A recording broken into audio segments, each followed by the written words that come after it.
And hey, glad the Pacers took it home That's like right. that in that way. But I mean, really snatched that one. It was a solid win last night, Lindsay. Yeah, 9:30 tip. I don't think we were ever planning on watching a second of that, but it's good to wake up and to get that. Yeah. Great news. Yes, and good to wake up to the temperatures that we have right now. Kind of mild, although things are going to change for us soon. We're looking at a big warming trend this weekend. Awesome. We were in the 60s, a little below average even for this time of year. We're going to be well above average today, and with that, well, comes some stormy weather on the horizon. Not for us, though, today. This is the severe outlook for this afternoon. We've got the potential of a severe weather outbreak across the upper Midwest. That includes portions of Minnesota into Wisconsin, upper Iowa. We see the southern extent of this into northwest Indiana. That's going to be that level 1 zone, but that's going to be as we get into the early morning hours of Tuesday. That whole storm complex will drag a cold front across the state, and that's what's going to increase our chance to see some of that stormy weather come tomorrow. Right now, this is a developing area of low pressure, has a history of already producing some severe weather. So we're going to keep you updated on that, as well as how that's going to impact us. But back here at home, it's been pretty quiet, and we're anticipating a relatively quiet day. It's 48 right now in Richmond, 54 in Indy, 54 in Muncie. Over the next several hours, as our wind becomes more out of the south, it's going to bring in not only some of these warmer temperatures, but you're going to notice more humid today. We are headed back toward that 80-degree mark this afternoon here in Indy, 81 in Bloomington, 77 in Richmond. Some sunshine today.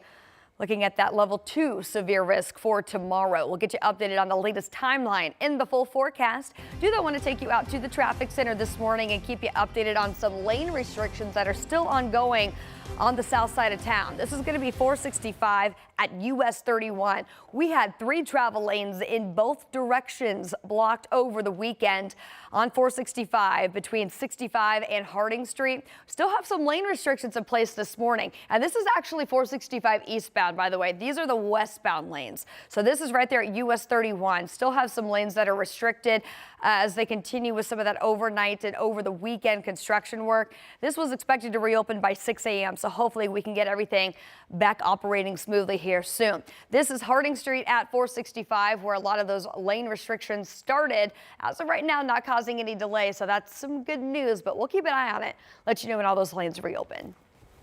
All right, Lindsay, thank you. And right now, a person is in the hospital after being shot by a Lawrence police officer overnight.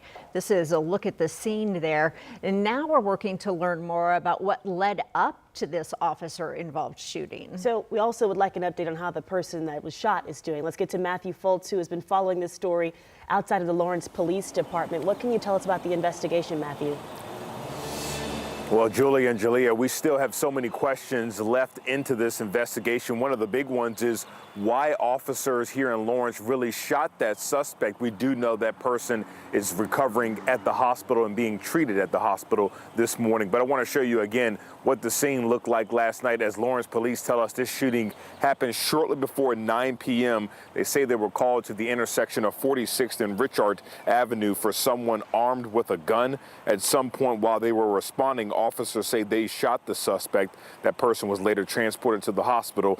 Now, 13 News had crews on scene who spoke with police asking questions on what happened, including what exactly happened in that time between when officers arrived on scene and when those gunshots were fired. Take a listen. So we think it's an isolated incident. Again, trying to piece together witness statements, both civilian and officer, to kind of piece together exactly what happened and the circumstances around why we were called and what happened after we arrived. Now, Lawrence police tell us they believe only one officer fired their weapon. However, multiple officers were on scene. We're also working to learn if the person shot is a man or a woman. So again, Julia and Jalea, still so many questions into this investigation. Again, working to determine why officers shot at that suspect. Lawrence police tell us they do believe that they should have some update for us later today, hopefully within the next few hours. But again, as soon as we hear back, we'll pass that information along to you. All right, Matthew, thank you. Well, we're also following develops out of Marion, Indiana, where there was also an officer involved shooting there. We know that a 56-year-old man was killed in this shooting. Our Marina Silva has the latest from Grant County. We're told it happened right here in Marion, where police were called for a person with a knife. The family tells us the man was shot just behind me. When Marion Police and Grant County Sheriff's deputies got here, they found the man, Derek Morgan, with the knife and a self-inflicted wound to his neck. Indiana State Police says officers issued several commands to Morgan, and he charged at a Marion police officer. That's when a Grant County Sheriff deputy shot at Morgan at least once. Morgan died on scene. No officers were injured. The deputy has been placed on administrative leave, which is standard procedure for the Grant County Sheriff's Office officer-involved shootings. Indiana State Police is the investigating agency. If you have any information, you're asked to contact them. Reporting in Marion, Marina Silva, 13 News. Thank you, Marina. Right now, we're working to learn more information about a shooting on Indy's west side. This was around 9 last night along Eagle Creek Parkway, not too far from West 38th Street and 465. Police said they found one person who'd been shot at the scene. They were taken to the hospital, and at last check, we're told that person is in stable condition. And at 6:06, a man accused of shooting and killing a Dollar Tree employee in 2023 is expected to take a plea deal today. Jalen Thomas is accused of shooting 25-year-old Jasmine Bennett at the Lawrence store where she worked. According to court documents, Thomas was fired from that store a few months earlier, and he allegedly came back to the location and was upset with Bennett when she refused to return an item. Thomas is expected in court at 9 this morning. 13 News will be in the courtroom for that hearing, and we'll have updates later today here on 13 News and online. An Eastern Indiana Fire Department is mourning the loss of a firefighter this morning who died in the line of duty. The Milton, Washington Township Volunteer Fire Department says firefighter Scott Adams died Friday. In a social media post, the fire department says that Scott was more than a firefighter. He was a brother, a friend, and a true public servant. So far, no additional information about his death has been released. We do know there will be a celebration of life for Scott Adams tomorrow from 4 until 8 at the Milton Fire Department. Hundreds of people gathered at Military Park over the weekend to help prevent child abuse in Indiana. This is through the Matt Bremen Run. He was a major contributor to the organization Prevent Child Abuse Indiana. Even after he passed almost 20 years ago, the group still hosts this run to continue his legacy and help children stay safe. If you've had a situation where you've been around an issue of child abuse, it becomes personal. And so for her family, this is very personal. And they grab a hold of this and they do everything they can to promote it, to be involved with it. And we'd love more people to come out and... Well, they raised more than $18,000 from this run, and that money will help pay for things like internet safety programs, bullying prevention, and human trafficking prevention.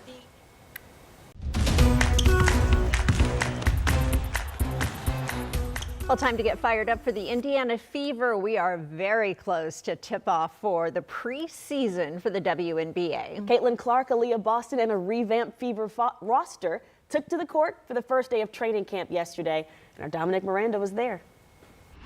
Indiana Fever basketball is right around the corner. Yesterday, training camp day 1 came and went. So much excitement surrounds this Fever basketball team, especially with the additions this franchise made this offseason. Veteran experience, winning experience added to an already uber-talented core of Caitlin Clark, Kelsey Mitchell, and Aaliyah Boston. Now, all in the same place with day 1 in the books. It excited me since we made trades and we got everyone on the roster in a sense, and now to finally be on the court, I think it's just even more like the energy is even higher, because you could always picture it when you see it on social media. Oh, we have DB, oh, we have Tosh, but now to be in the same place, in the same building, on the same team, it's a great feeling. Part of that veteran leadership added was Natasha Howard and DeWanna Bonner, both multi-time All-Stars and WNBA champions. Boston spoke about the leadership they bring, while Bonner spoke about her role on this youthful team. It's been great. I think what I love about them the most is the way that they communicate. No matter what they're talking to you, they're telling you what they think, what they see, and I feel like as a player that wants to continue to grow, there's no better feeling than that, is having an experienced vet that has won so many times. Is just being able to learn from them is amazing. The most impressive thing, I think, is them wanting to be better. You know, they want to be a great team. They want to be a great organization. They want the leadership. So everybody just been receptive of me being a leader, and just trying to give all the knowledge I can, but also save my breath because they fast. They run a lot. Excitement is high, expectations even higher. Boston says there's one goal and one goal only, and everyone is on the same page.